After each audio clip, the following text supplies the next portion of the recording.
British F-35B fighter jet stranded at an Indian airport since June 14th is likely to fly back home next week, is what we are learning at this point in time. All right, joining us at this point in time to talk more about this is Air Marshal Ravi Kapoor, former senior officer, Indian Air Force, Group Captain Dr. M.J. Augustine, Vinod, former fighter jet pilot, MiG-21 also joins us, senior defense expert, Group Captain Dr. V.N. Jha, former Indian Air Force officer and former Joint Director of DRDO, is also joining us on the program. All right, well, it's been stranded for almost a month now. Group Captain Jha, what do you think would have happened over here, and what does this obviously say about this aircraft which India also has struggled with? Well, Vinay, to be very frank, I'm not expert in the F-35s, but you know, these aircrafts have got certain things very specific. Wherever they land, they have got the specific type of maintenance and the inspections. And this particular F-35, what has been here at Kerala, in Kerala, is because of the unserviceability. And they were unable to repair that unserviceability by the maintenance staff that they have sent. There was also a news that they could dismantle the entire aircraft and then they could take it to the original user. But if this is the news that they will be able to fly back, fair enough. That's their asset. They are welcome to take it there. But F-35 has been under circumspection in quite a few countries. How much of its utility is there? How much of its serviceability there? We must remember it is 1995 design. So it is almost about, say, 30 odd years old design, which did enter the services just about a decade back. But then that F-35 is F-35. There have been many stakeholders. Entire NATO have been contributed to its development. Joint strike fighter that was left on the side, and then this particular aircraft was, given the priority for the development. So F-35 is their baby. It is their aim. But if you frankly intend to ask how India should look at it, look, I'm not very enthusiastic about it. If India is considering J-35 for buying because Trump had offered, what is the aim? If the aim is to counter J-35, look, you cannot counter a stealth aircraft with another stealth aircraft. Stealth aircraft are there for the penetration within the enemy territory without being detected. They can devastate the enemy. So if that is the aim, then we should buy the aircraft to penetrate the enemy's territory.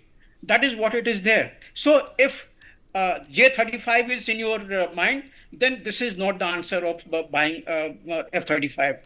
If penetrating enemy airspace is there, obviously this is one option. But in the recent combat with Pakistan, we have seen that the missiles can be equally devastating.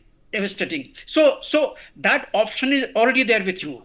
Remember, unit cost of F-35 is about 80 million plus the support equipment, plus the maintenance services, plus the F-35 specific ammunitions. You know, all these come along with the attachments. And on top of all, when you want to use it against, enemies like Pakistan, where F-16s are there, US has got an embargo against whom you can use their weapon and against whom you cannot. So if those sort of tail twisting comes up later on, it is not worth buying it. And if we are looking at the replacement of MMRCA, look, MMRCA requirement today is about 120 odd aircraft. We will not be able to procure that many of F-35 as a replacement of that. So that is entirely different procedure. Last thing I would like to say from the DRDO's perspective, that even if you are thinking of buying F-35, look, you have to follow the procedures. We are a democratic country. Anyone will question you later on. There has to be acceptance of necessity. Global tender will be there. There will be trials. There will be shortlisting. And we have seen in case of Rafale, it has taken almost about 6 to 7 years, that procedure. And then price negotiation, offset MOUs you have to sign. in case of F-35, which is so costly, you may have to consider some of the TOTs here and place the order. And from the date of placement of the order, it will be another 5 to 7 years for supply of all this. It is altogether may say that about 8 to 10 years. That is from the date you consider all this. Look, it is not worthwhile. Consider time on the AMCA. Consider time on the design development of the engine, which is the constraint for the Indian fighters today. Spend that much of time on that. Bring up that AMCA should be there in our squadron by about 7 to 10 years.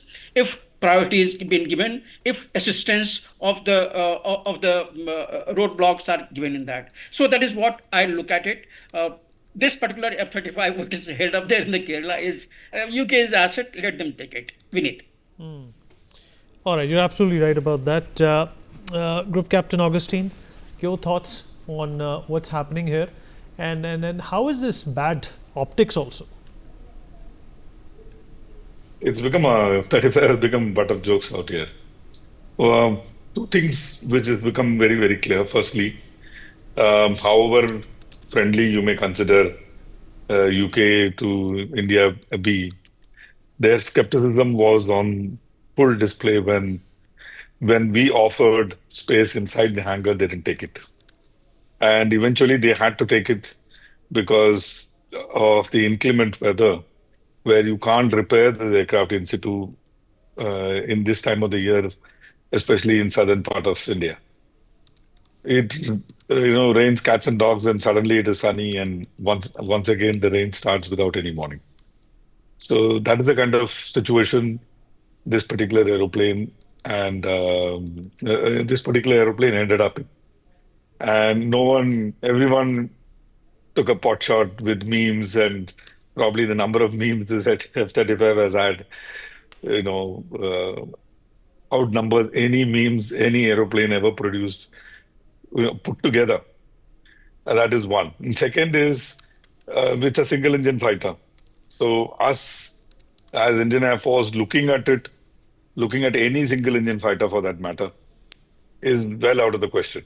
I mean, redundancies in engine is a lesson that we learned with so many accidents that we had, where engine failure was attributed to, and we didn't have any recourse to come back. The aeroplane which I and Ravi sir flew most of our lives is MiG-21. And if MiG-21 had two engines, many accidents, many could have been avoided, many lives could have been saved. So Indian Air Force, I don't think, is looking at an aeroplane which is a single engine fighter. Thirdly, the word says stealth itself is a wrong usage. It's low observability. So no aeroplane is fully stealthy. So for example, is F-35 or any other so-called stealth aeroplane visually stealthy? No. Visually they are visible, isn't it? And they are black in color, so they are visible from very far. So in all the three spectrum, that is your electronic, whether it is sound, oral, or visual, you have a certain observability index that is given to any low observable fighter, and this happens to be a low observable fighter to which we attribute a low observability index in all the three spectrums. So in the radar spectrum, probably it is on much lower side. And that too, they have something called, MCON, emission control. Most of the time it is automatic, but during peacetime, during exercise, it is manual, where if someone is not seeing you, you want to show yourself up, you have a certain switches in the cockpit of identification front of O or squawking 7700 and stuff like that, where you show up yourself saying that, see, I'm in trouble and I need to land in Trivandrum. And that is what actually happened in this case, where he squawked 7700 and we granted him permission to land. In less than 48 hours, it was refueled also. But this situation, the technical situation was not, conducive for the aeroplane to fly back. Now, coming to the aspect of skepticism, had they dropped the skepticism much earlier. It could have flown back or, you know, dismantled and taken back in a C-17 much, much earlier. Need not have had become a butt of jokes here. And, barrage of memes. And like you correctly said, very bad optics. This aeroplane, will it be bought by any country worth its salt? I really doubt. Many, many incidents I can quote. One involving fuel lines in 2018-19, I think. The entire fleet was grounded for quite a long time. There was one I remember in Japan during a training mission. I think a pilot lost his life. All the aeroplanes in Japan was grounded for a long time. And before once they solved this issue, then only, it was put back in air. Same year, January, we had a crash. F-35 crashed. And that too for some technical reason. So F-35, I wouldn't say is a lemon, but it is very close to it. That is aspect number one. Aspect number two is we go for any military hardware based on the threat perception, based on our requirement, based on what is there in the pipeline, whether we can do it ourselves or not. So these are the things that we go into quite a bit of a detail, and then we float our requirement like an RFP. Then we take the RFP and then convert it into tenders and stuff like that, and go for a particular airplane. In that RFP, I'm more than sure 2 engines will be a requirement that will be put, in which case the F-35 is straight away out of the race in any case. So these are a few things that we need to keep in mind. F-35 is not for us, and I don't think we are even considering it at even the wildest imagination. All right. Like you said, very, very bad optics. That is for sure. Let's also get a response from Air Marshal Ravi Kapoor, former senior officer, Indian Air Force. Sir, your thoughts on what the other panelists have also said, and how is this a situation? Once again, for the lack of a better word, very, very poor optics. Yeah, so I will answer your question in two parts. One is the present incident and the aircraft which is at Trivandrum since 14th of June. And the other is whether Indian Air Force should go for F-35 or not. So the first part is, this is the F-35B, which is vastly different from A and C. It is a short takeoff, vertical landing, and it can even take off vertically. So it's the most complex machine, like a Sea Harrier was for the Indian Navy. And when a machine is very complex and it has many components and it has many players who are involved, the reason for bad optics is lack of transparency from the UK government or the Royal Navy. If they were a little forthright, if they had shared with us that what was the problem, how much time will it take, if they had assessed the situation and the unserviceabilities clearly, probably it would have been conveyed and communicated to everybody who was concerned, and it would have not created so much of media attention that this incident has created, because there are many cases when the aircraft are participating in exercises, when the aircraft are flying from one country to another. I have been in charge of many of these ferries and other things, and we find that the aircraft become unserviceable somewhere, and sometimes they take 2 days, sometimes they take 3 days.